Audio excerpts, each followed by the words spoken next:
Devocional Pare e Pense da Igreja Presbiteriana do Brasil em Acopiara, hoje, 9 de maio de 2020.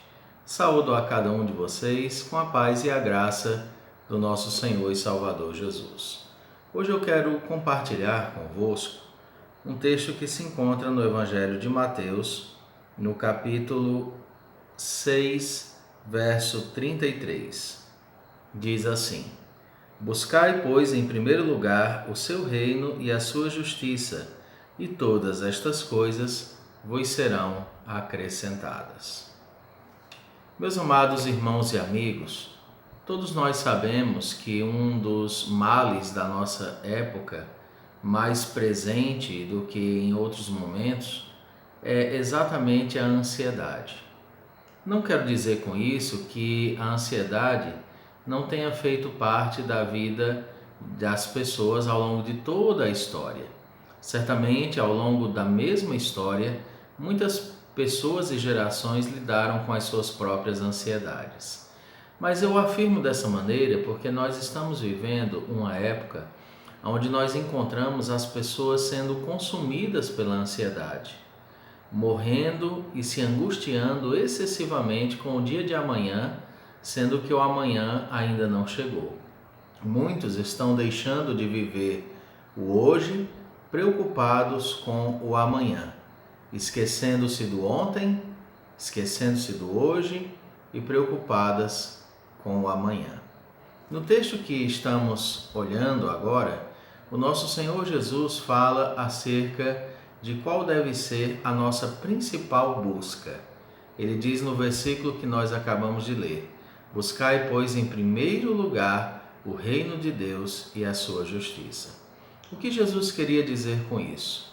É que a nossa principal ansiedade, ou nosso maior anseio, desejo, deve ser exatamente pelo reino de Deus. Devemos estar ocupados, acima de tudo, em sermos bons cidadãos do reino, em termos relacionamento vivo e verdadeiro com o Senhor e Salvador Jesus Cristo. As coisas de Deus devem ter a prioridade na nossa vida. Nosso relacionamento com o Senhor jamais, em tempo algum, deve ser negligenciado por nós. E aí ele acrescenta: e todas estas coisas vos serão acrescentadas. De que coisa Jesus está falando nesse texto? Jesus está falando acerca das ansiedades da vida. Quais são as ansiedades mais básicas da vida? Com o que comeremos e com que nos vestiremos. Jesus então começa a conversar com seus discípulos e a lhes mandar observar as coisas que os cercam. E Jesus diz, em primeiro lugar, que os discípulos deveriam pensar nas aves dos céus.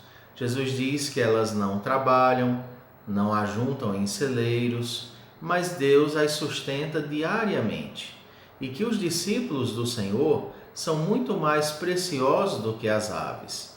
Se Deus sustenta as aves dos céus, que vivem por breve tempo e que são tão pequenas, será que Deus nos deixaria desamparados? Eu quero dizer a você que está preocupado agora com o que comer, que talvez sua despensa não esteja cheia, que talvez esteja temeroso de como será. Talvez você já venha vivendo um tempo difícil e agora, com essa situação que o mundo experimenta e com a necessidade, a triste necessidade de se fechar comércios, gerando aí desempregos e tantas tristezas, mas que infelizmente, pelos tempos que estamos vivendo, se faz necessário uma reclusão de fato, mas talvez você esteja preocupado, as contas se acumulando, os alimentos subindo às vezes de valor, e você está, meu Deus, como é que eu vou me alimentar? Ou mais grave que isso, como é que eu vou sustentar os meus filhos, a minha esposa? Senhor, eu não posso deixar faltar nada na minha casa. Jesus diz que você olhe para as aves dos céus. O Senhor não deixa faltar a elas. Talvez você não consiga prover, mas Deus há de levantar alguém para ajudá-lo e prover alimento para a sua casa.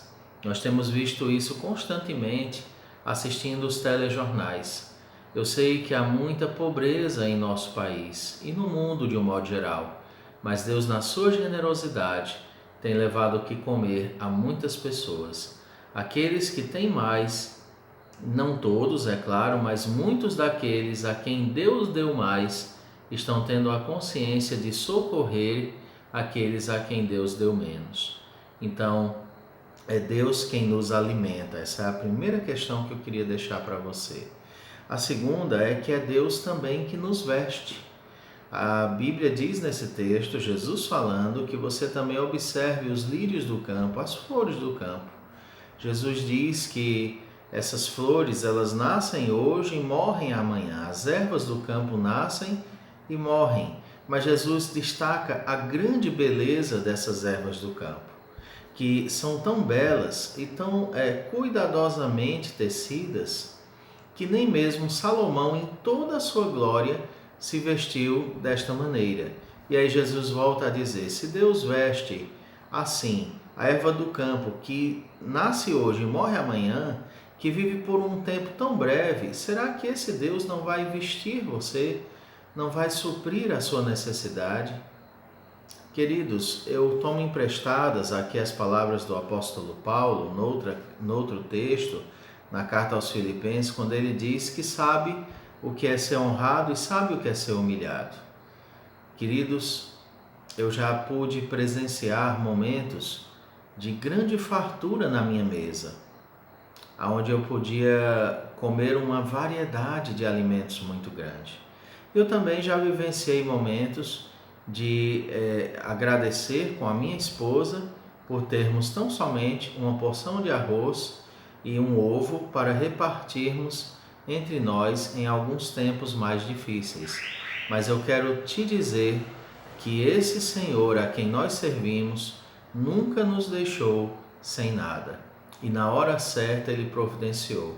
Quantas vezes estávamos sem alimento em nossa casa e algum irmão generosamente chegou e nos deu ali um feijão, um arroz, sem sequer saber pelo que nós estávamos passando. Porque nós oramos e Deus veio em nosso socorro e supriu a nossa necessidade. Se Deus se importa em vestir de forma tão bela as flores do campo que logo morrerão, será que Deus não se importa em vestir você, em suprir a sua necessidade? É claro que se importa, mas como discípulo do Senhor, qual deve ser a sua meta de vida? Tenho sempre falado isso aqui no Ceará, aqui na nossa igreja. Sua maior e principal meta de vida é viver para agradar a Deus. E Ele cuida da sua vida, Ele supre todas as suas necessidades. Eu faço este apelo a você hoje, não desanime, querido irmão, porque o Deus que te fez nascer, que te sustentou e que te conduziu com a sua boa mão até aqui, não vai te desamparar neste momento. Ele suprirá a sua necessidade, de uma maneira ou de outra. E quando Deus retarda um pouco essa providência, é porque Ele está nos ensinando muitas coisas com isso, que só você e Deus sabem o que Ele quer ensinar. A porção termina num tom de conclusão mesmo, quando diz, portanto, não vos inquieteis com o dia de amanhã, pois o amanhã trará os seus cuidados, basta ao dia o seu próprio mal. Que Deus abençoe ricamente sua vida. Eu sei que talvez você que me assiste não esteja no seu melhor momento. Talvez você esteja perdendo o sono, preocupado, mas eu te convido a se voltar para Jesus. Volte-se para o Senhor, volte-se para a sua palavra, confie nele. Ele sabe o que está fazendo e Ele haverá de te suprir. Ele levantará pessoas para socorrer você. Deus te abençoe. Senhor, muito obrigado por compartilhar esse texto com os meus irmãos e amigos neste dia. Que o Senhor os sustente com o seu grande amor e que o Senhor cumpra esse texto em nossas vidas. Que nós possamos buscar primeiramente o teu reino sabedores de que o Senhor proverá o necessário para as nossas vidas. Em nome de Jesus, amém. Se você gostou desse vídeo, espalhe essa notícia, se inscreva em nosso canal e convide pessoas a participarem conosco. Deus te abençoe hoje e sempre. Amém.